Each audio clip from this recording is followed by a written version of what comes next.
لگے جب تک حضور کا خیال آئے نہ نماز ہوتی ہی نہیں. جب تک حضور کا خیال نہ آئے نماز ہوتی ہی نہیں, سوال ہی نہیں پیدا ہوتا. لوگوں نے کہا جناب وہ کس طرح؟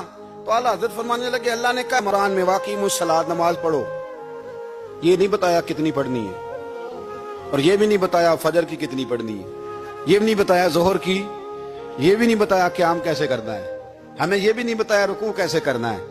ہمیں کیسے پتہ چلا؟ جب صحابہ نے کہا نا رب کہتا ہے نماز پڑھیں تو کیسے پڑھیں, تو حضور فرمانے لگے سلو کما رأیتمونی اصلی, نماز اس طرح پڑھو کرو جس طرح مجھے پڑھتے ہوئے دیکھتے ہو.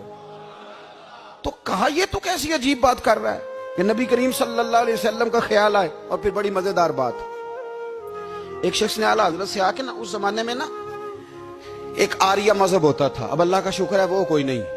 اب ویسے جو بڑے نئے نئے مذہب نکل آئے ہیں, جو آدمی جتنا پڑھ جاتا ہے معاذ اللہ وہ ایک نئی بات ہی شروع کر دیتا ہے, اور جو انوکھی بات کرے اس کے پیچھے رش بھی زیادہ ہو جاتا ہے. سٹائل ذرا ہٹ کے ہو نا جی تو ذرا ماحول جلدی بن جاتا ہے. تو وہ آریہ مذہب تھا, تو وہ ایک آریہ آ گیا اعلیٰ حضرت کے پاس, آ کے کہنے لگا کہ فرض کی اہمیت زیادہ ہے کہ سنت کی؟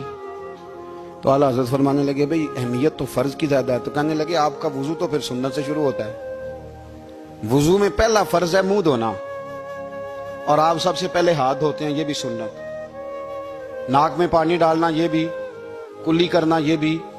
میری بات کی سمجھ آ رہی ہے؟ اس نے کہا یہ آپ عجیب لوگ ہیں, فرض اگر بڑا ہے تو پہلے فرض ہونا چاہیے تھا. سمجھ آ رہی ہے میری بات کی؟ لوگ دین پر بڑے بڑے مختلف اعتراضات کرتے ہیں نا. اس نے کہا جی پہلے ہونا چاہیے تھا فرض, تو منہ دھونا فرض ہے, آپ نے گھٹنوں تک ہاتھ دھوئے. اب یہ جو آپ نے ہاتھ دھو یہ بھی سنت, کلی کری تو وہ بھی سنت, ناک میں پانی ڈالا تو وہ بھی سنت, تو آپ تو چوتھے نمبر پہ فرض ادا کر رہے. تو اعلیٰ حضرت فرمانے لگے تم اصل میں محبوب کا غلام نہیں نا.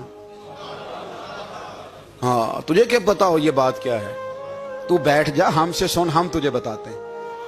اس نے کہا جی کیا مطلب؟ فرمانے لگے یہ محبوب جو ہے نا ہمارے, یہ ہمیں بڑی جگہوں سے بچاتے ہیں, یہ بچا بچا کے فرائض تک لے جاتے ہیں. کیا مطلب؟ کہنے لگے حضور نے ہمیں کہا ہے کہ پہلے نا ہاتھ دھو لو, پتہ چل جائے پانی زیادہ گرم تو نہیں, منہ جالی نہ جائے, پہلے نا دیکھ لو. فرمایا پھر ناک میں ڈال کے پتہ کرا لو کہ اس میں سے بدبو تو نہیں آتی. سنت بھی ادا ہو گئی, پتہ بھی چل گیا بو تو نہیں آ رہی. اور فرمایا پھر منہ میں ڈال کے چکھ لو کہ بد ذائقہ تو نہیں.